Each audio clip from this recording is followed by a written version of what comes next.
everybody. You know who it is. Your boy Page Darkness 4 here.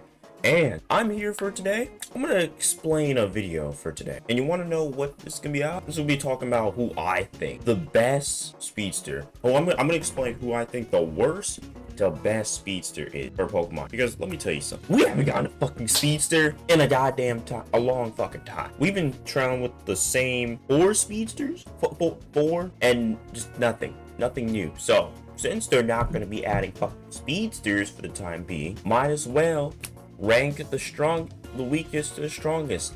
Who I think the weakest is strongest in my. I feel like the last two are definitely can be swapped, flip-flopped around, but some people might agree with it. I don't know. You can talk about in the comments. Well, let's just get this shit started. Now on to our first fucking Pokemon, Zera Aura. And you're probably questioning, why the fuck is Zera Aura the weakest one? And here's a few things. I'm gonna just tell you right now. Here's a few things that I think why Zera Aura is bad. One, his move. Now, granted, his moves aren't that bad. Mainly the moves are like discharge and stuff. Like discharge, which is right here. It's a good move. It automatically, it's a giant AoE. It's a giant circle AoE that's around you, you know, and does damage over time.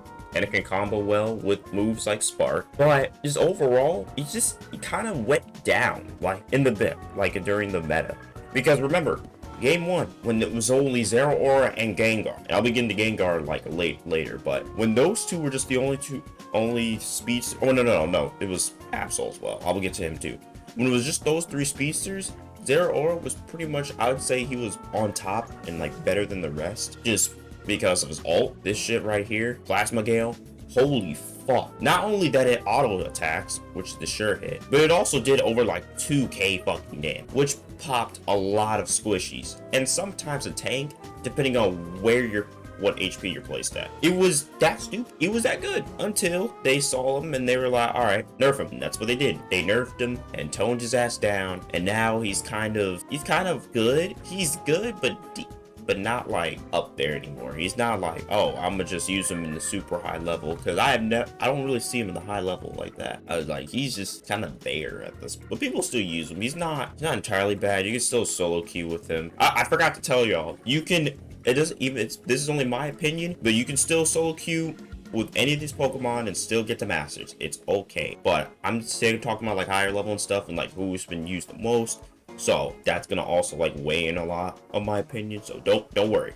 But yeah, that's Zera Aura. He's okay. He was good, but then he just kind of like over time his usability and the nerfs, and then like other speedsters come along, and yeah, just so Zera Aura is gonna be at our weakest slot. For our third slot, we have Gengar. And now you're probably wondering, why the fuck is Gengar here? Well, doesn't he have that broken ass move? Doesn't he have that broken ass combo, Sludge Bomb hacks? Yeah, keyword, he used to have, because they had to nerf that shit. Granted, you can still use it, but it's still kind of slow. Same with Dream Eater, even though that got buffed too, it's still kind of slow because you can miss that shit. Same with Shadow Ball, it got buffed, but you can still miss that shit. That's the problem with fucking Gengar. He has the moves, they do a lot of damage, but if you miss that shit, and especially if you're using Shadow Ball and Dream Eater and you're fighting like a group, you are not going to survive. You are not. Sludge Bomb Hex is mainly fighting like in a group, but Shadow Ball or Dream Eater is mainly when you're fighting like a solo person. If you don't know how to fight by yourself with Dream Eater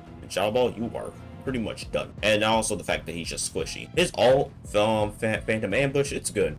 I'm not saying it's not that bad. You can literally, you have so much speed that you can just fucking annihilate anybody in that and just sneak up on them in just Dream Eater.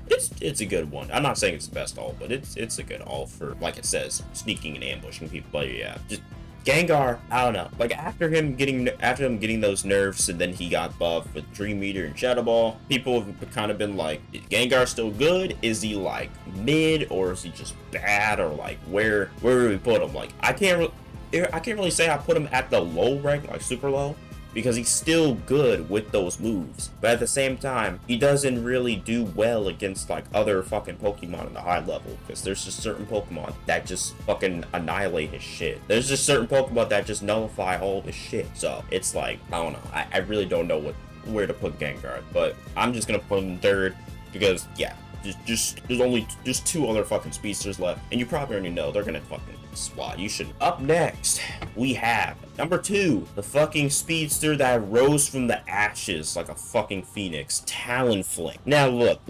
I'm gonna go all the way back to the beta because I played the beta. That's the thing. I played the beta in all the way back last year. Talonflame sucked. Okay, Talonflame was absolute trash. Okay, 1, he was a speedster, which, granted, you're gonna be squishy. He literally was. He's the squishiest one out of all. 2, he didn't do a lot of damage with his Brave. Actually, not Brave Bird. His Fly. Aerially, they didn't do much damage, and they weren't fast. Plus, Brave Bird was slow as shit as well. So Talonflame was just complete garbage. He couldn't really do much because he didn't hit hard. He didn't have the speed like an actual speedster, and he didn't hit hard. So it was just like with those 2 there, and plus being a squishy, what are you gonna do? Like, what are you gonna do?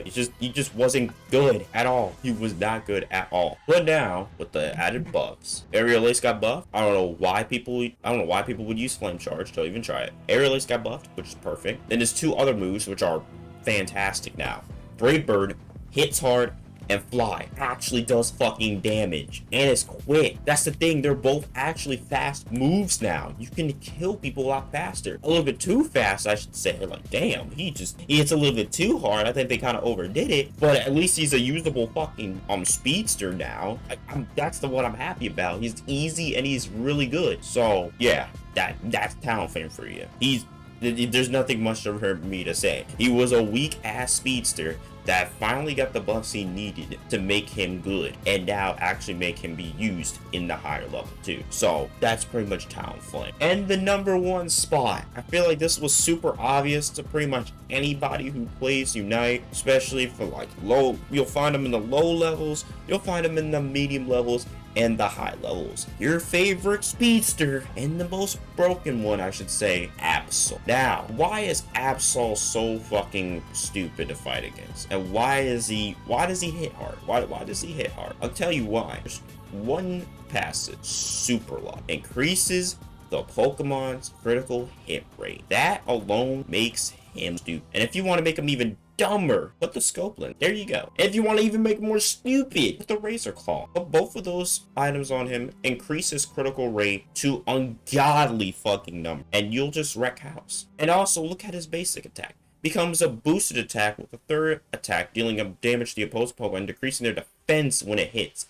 If the boosted attack hits only a single Pokemon, it deals increased damage. So not only the fact that he has a basic attack on the 3rd hit that hits one opponent that decreases their defense, plus the added bonus of increasing your critical hit chances, and the bonus of this being able to get its damage increased because it's hitting one fucking target. No wonder why he's done. Then let's not even talk about his fucking moves. With Night Slash, as the user slash in and outward arc, dealing damage to opposing Pokemon. If the first attack hits, a second attack can be formed. He can use a second attack. He'll curve the way he attacks. Curve. He'll do a curve. And if it hits the opponent, he'll do a slash right through and it's straight. He'll do a straight, a heading game opposed, increasing the user's critical hit rate. The lower the opposed Pokemon's HP is, the more the critical hit rate is increased. And then we have Pursuit, which is mainly, oh, I do more damage if I hit you from the back. So if you're running away, you're gonna die. That's pretty much what it is. That's what it is. If you're running away from the back, you die. Psycho Cut. Psycho Cut decreases the movement speed of the opposed Pokemon for a short time when the move hits. Also, this move hits the user, dealing additional damage effective to the opposed Pokemon up to 3 times. So not only if you get hit by this, your speed is decreased, so you're gonna be slowed. You also have 3 chances of getting hit by added damage, which is gonna suck. It's going to suck. You're gonna die. He hits fucking hard. Sucker Punch has the user look for an opening to attack opposing Pokemon, decrease the movement speed of the user and the opposing Pokemon for the duration. After a short time, the user charges to attack the opposing Pokemon. However, if the user receives damage or gets attacked before it charges, it attacks immediately, dealing increased damage and shoving the Pokemon. I don't really use Sucker Punch that much, but it's actually it's annoying. I've seen people use it on me. It's fucking annoying. And then his ult unleashes a furious slash for the user. This move ends by unleashing powerful energy blades, dealing increased damage to opposing Pokemon and shoving. Pretty much, Absol is fucking stupid. And I think everybody knows that Absol is a really good fucking speedster. With this passive, increasing his critical hit rate. With his basic attack at the 3rd hit, decreasing defenses, and also increasing his attack, boosting his attack if he's fighting somebody else. From Night Slash, increasing his attack as his crit rate on the 2nd hit, and if you land the 1st hit. From Pursuit, doing extra damage if you hit him from the back. From Psycho Cut, adding more to it because you can combo with Pursuit or Night Slash for extra damage. And then Sucker Punch, and Sucker Punch. You can just shove the Pokemon away. Everything, and then the ult, because the ult is a whole triangle, is do do do do do do do, and then boom, slashes in that one direction. It's fucking this Pokemon is good. He's way too fucking good. The only bad thing is he's just a squishy. He doesn't have HP. That's all you can give him. He doesn't have HP, so you can kill him easily if you can kill him first and doesn't kill you back. Oh god. And they're not gonna nerf him either. They pretty much have him at a good area to where, oh yeah, Absol's fine. They're not gonna nerf him, bro. They're not nerfing Absol. I will be surprised if this next patch, which is gonna happen in 3 days, by the way. I'll probably make a video on it, on Glaceon and stuff. If they somehow make this patch to where, oh, Absol actually gets nerfed, I will be happy. But I don't see them nerfing Absol for now. They're probably just gonna try to add another Pokemon to counter Absol, or some kind of attacker all around. Can't fucking tackle this bitch, because he's just really strong, and I don't know what they'll do. But yeah, anyways, if you enjoyed this fucking video of me ranting about like Pokemon Unite, and you wanted me to talk about like any other class, because yeah, it's just fun to hear me rant about these Pokemon and say and give my opinions, hit that like button and comment if you want like what class you want me to do, because I can do defense, I can do attacker, but I might have to wait on attacker because we're getting like another attacker called Glaceon soon enough. So I might have to wait an attacker. So maybe like defender or all arounder might be the wave. But if you guys want to see those kind of videos, hit that link button down below. Comment, like I said, if you want, and sub to the channel. It's whatever. I don't even care if you sub. Just do whatever. Also, if y'all play Unite, oh shit. Yeah. Here's my all fucking Unite squad ID, right? B937XX. Yeah, right there. And it's open to all of us. You can come and join if you want to. Play some games, I guess. Play some fucking games, and that's pretty much it. So, yeah. See y'all later. I'm out this bitch.